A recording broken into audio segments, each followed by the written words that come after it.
আপনি কি কখনো খেয়াল করেছেন চারপাশে মানুষে ভরা, পরিবার আছে, বন্ধু আছে, সোশ্যাল মিডিয়ায় হাজার ফলোয়ার আছে, তবুও ভেতরে ভেতরে একটা অদ্ভুত শূন্যতা কাজ করে?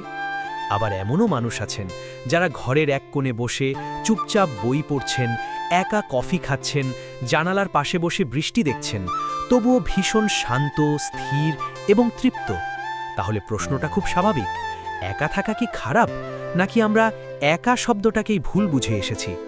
আজ আমরা কথা বলবো লোনলিনেস আর সলিটিউড নিয়ে। একা থাকা আর একাকিত্ব, এই দুইটার মধ্যে সূক্ষ্ম কিন্তু গভীর পার্থক্য আছে। আর এই পার্থক্যটা বুঝতে পারলেই হয়তো আপনি নিজের জীবন, নিজের অনুভূতি আর নিজের স্বভাবকে নতুনভাবে দেখতে পারবেন। আমরা ছোটবেলা থেকেই শুনে এসেছি মানুষ সামাজিক প্রাণী, একসাথে থাকা, মিশে থাকা, হাসাহাসি করা, এসবই যেন স্বাভাবিক আর কাঙ্ক্ষিত। কেউ চুপচাপ থাকলে, বেশি মিশতে না চাইলে আমরা খুব সহজেই তাকে অদ্ভুত বলে দিই। কিন্তু বাস্তবতা একটু আলাদা। সব একা থাকা একাকিত্ব নয়। লোনলিনেস মানে হলো মানুষের ভিড়ের মাঝেও ভেতরে ভেতরে বিচ্ছিন্ন অনুভব করা। আপনার পাশে মানুষ আছে, কিন্তু কেউ আপনাকে সত্যিকারের বুঝছে না। অন্যদিকে সলিটিউড হলো সচেতনভাবে নিজের সাথে সময় কাটানো। এখানে একা থাকা মানে শূন্যতা নয়, বরং শান্তি। অনেক দার্শনিক এই বিষয়টি নিয়ে গভীরভাবে ভেবেছেন। যেমন হেনরি ডেভিড থোরো নিজেকে জানার জন্য স্বেচ্ছায় প্রকৃতির মাঝে একা সময় কাটিয়েছিলেন। আর অ্যালবার্ট আইনস্টাইন একবার বলেছিলেন তিনি একা থাকতে ভালোবাসেন, কারণ সেই সময়ই তিনি সবচেয়ে গভীরভাবে চিন্তা করতে পারেন।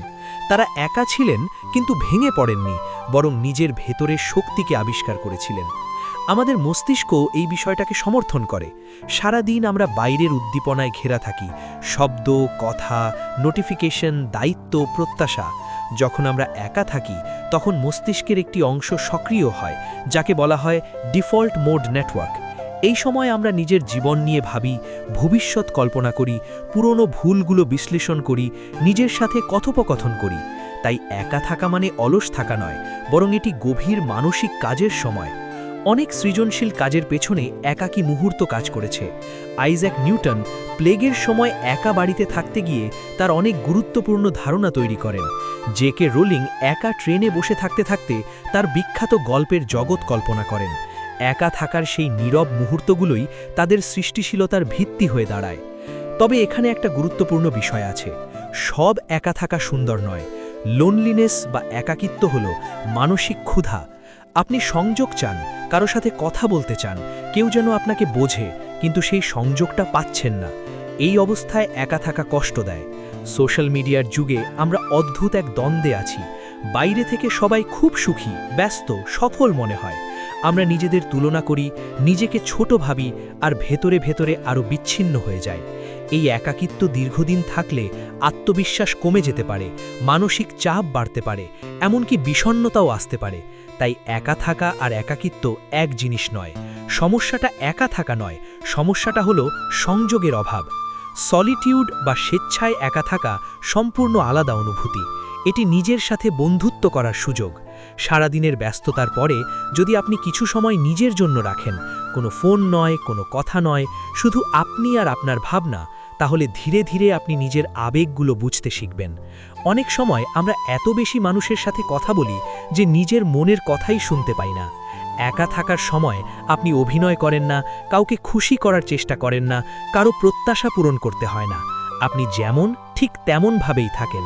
আর এই স্বচ্ছতা ভীষণ শক্তিশালী। অনেকে মনে করেন যারা একা থাকতে ভালোবাসে তারা ইন্ট্রোভার্ট। এটা আংশিক সত্য হলেও পুরো সত্য নয়। ইন্ট্রোভার্ট মানুষ সাধারণত একা সময় কাটিয়ে শক্তি ফিরে পায়, কিন্তু সব ইন্ট্রোভার্ট একা থাকতে ভালোবাসে না। আর সব একা থাকতে ভালোবাসা মানুষ ইন্ট্রোভার্টও নয়। কিছু মানুষ শুধু গভীর সম্পর্ক পছন্দ করে, অনেক পরিচিত নয়, কিন্তু কয়েকজন সত্যিকারের মানুষ, এটাই তাদের পছন্দ। তারা শব্দের চেয়ে নীরবতা পছন্দ করে, কারণ নীরবতায় তারা নিজেকে শুনতে পায়। তারা ভিড়ের মধ্যে হারিয়ে যেতে চায় না, বরং নিজের সত্তাকে অক্ষত রাখতে চায়। সমস্যাটা হলো সমাজ প্রায়ই একা মানুষকে ভুল বোঝে। কেউ চুপচাপ থাকলে আমরা ভাবি সে নিশ্চয়ই দুঃখী, হয়তো তার বন্ধু নেই, হয়তো সে অস্বাভাবিক, কিন্তু অনেক সময় একা থাকা মানে নিজের মানসিক শান্তিকে অগ্রাধিকার দেওয়া। আপনি হয়তো ভুল সম্পর্কের ভিড়ে থাকতে চান না, আপনি হয়তো ভান করা বন্ধুত্বে বিশ্বাস করেন না, আপনি হয়তো জানেন সব সম্পর্ক ধরে রাখার চেয়ে নিজের শান্তি ধরে রাখা বেশি জরুরি। এই সিদ্ধান্ত নিতে সাহস লাগে, কারণ সমাজের চাপ সব সময় বলে আরও মেশো, আরও ব্যস্ত থাকো, আরও দৃশ্যমান হও, কিন্তু সব সময় দৃশ্যমান থাকাই কি সুখের চাবিকাঠি? একা থাকার কিছু লুকানো শক্তি আছে। এটি আত্মচিন্তা বাড়ায়, আপনি নিজের ভুল বুঝতে পারেন, নিজের লক্ষ্য পরিষ্কার করতে পারেন। এটি সৃজনশীলতা বাড়ায়, কারণ তখন বাইরের শব্দ কম থাকে। ডিসিশন নেওয়া সহজ হয়, কারণ আপনি অন্যের প্রভাব ছাড়া ভাবতে পারেন। আবেগ নিয়ন্ত্রণে সাহায্য করে, কারণ আপনি নিজের অনুভূতিগুলোকে সময় দেন। সবচেয়ে বড় কথা, একা থাকা আপনাকে শেখায় আপনার নিজের মূল্য কী। আপনি বুঝতে পারেন আপনি শুধুমাত্র অন্যদের উপস্থিতির উপর নির্ভরশীল নন। তবে জীবনের সঠিক পথ হলো ভারসাম্য। মানুষ সামাজিক প্রাণী, এটা সত্য। সংযোগ দরকার, সম্পর্ক দরকার, ভালোবাসা দরকার, কিন্তু নিজের সাথেও সময় দরকার। সারাক্ষণ ভিড়ের মধ্যে থাকলে আপনি ক্লান্ত হয়ে পড়বেন, আবার সবসময় নিজেকে গুটিয়ে রাখলেও সংযোগ হারাবেন। তাই প্রশ্নটা একা থাকবো নাকি মিশবো এটা নয়, প্রশ্নটা হলো কখন কোনটা দরকার। আপনি যদি একা থাকতে ভালোবাসেন, নিজেকে দোষী ভাববেন না। আর যদি একাকিত্বে কষ্ট পান, তাহলে সাহস করে কারো সাথে কথা বলুন। সাহায্য চাওয়া দুর্বলতা নয়।